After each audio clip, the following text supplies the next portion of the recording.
with the number of Israeli hostages released, which we hadn't seen in a long time, but 16 total now, and just remarkable that they're released just before President Trump retained office again. How are the releases impacting the broader conversation about peace in this region?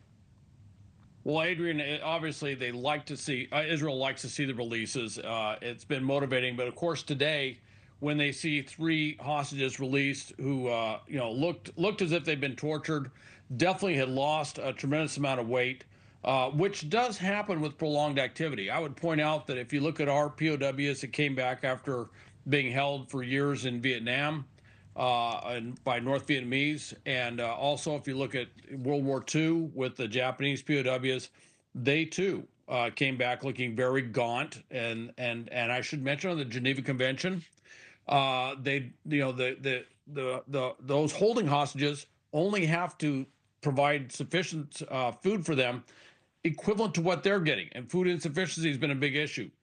It's been very motivating for them to see them come back. On the other hand, looking at their condition today, there's been a hue and cry throughout Israel.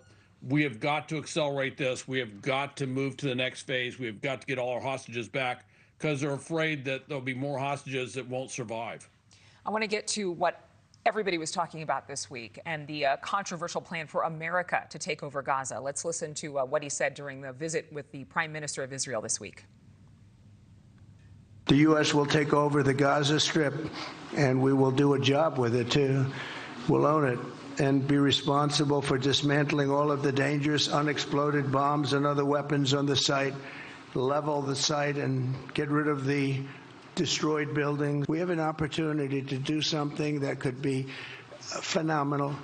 And I don't want to be cute. I don't want to be a wise guy, but the Riviera of the Middle East.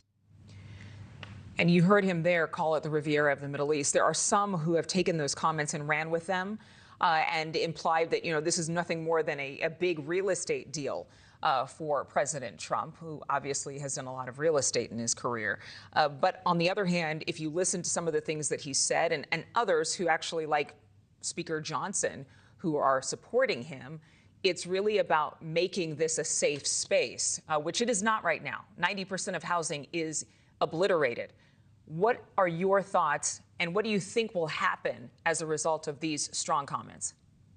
Well, Adrian, one thing this does is it puts a marker down. It's a proposal. It's a proposal in an arena where there's been an absence of real proposals. Part of the problem is the ground is controlled by Hamas. The infrastructure is destroyed. The lack of sewage, running water, utilities across the board. It's really not a livable space. And as the residents there are moving back to their homes, they're not really finding homes they can live in. So there's a basic habitability problem within the entire space. So it does address that. On the other hand, under the Geneva Convention, if those residents, if the Palestinians in the Gaza Strip are forcibly relocated outside the Gaza Strip, that could be interpreted as ethnic cleansing. That's a violation of the Geneva Convention. We are a signatory, obviously, of the Geneva Convention. So there is a fine legal line there. Now, if they voluntarily move somewhere else, that's a different story. But then you get into what were the circumstances on that. The problem, that what it is, and then there are those who say, look, this is just how he negotiates, being Donald Trump. He throws out these things. He kind of shoots way out there, and then he brings it back in. And we've seen that time and again. We certainly saw what he did with tariffs, and he brought it back in and came up with a solution for both Mexico and Canada, at least temporary solution.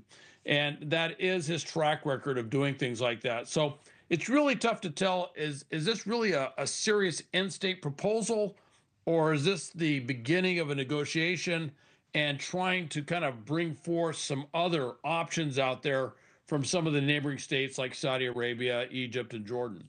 Thanks so much for watching. Go to joinnn.com to find NewsNation on your television provider. And don't forget to click the red subscribe button below to get more of NewsNation's fact-driven, unbiased coverage.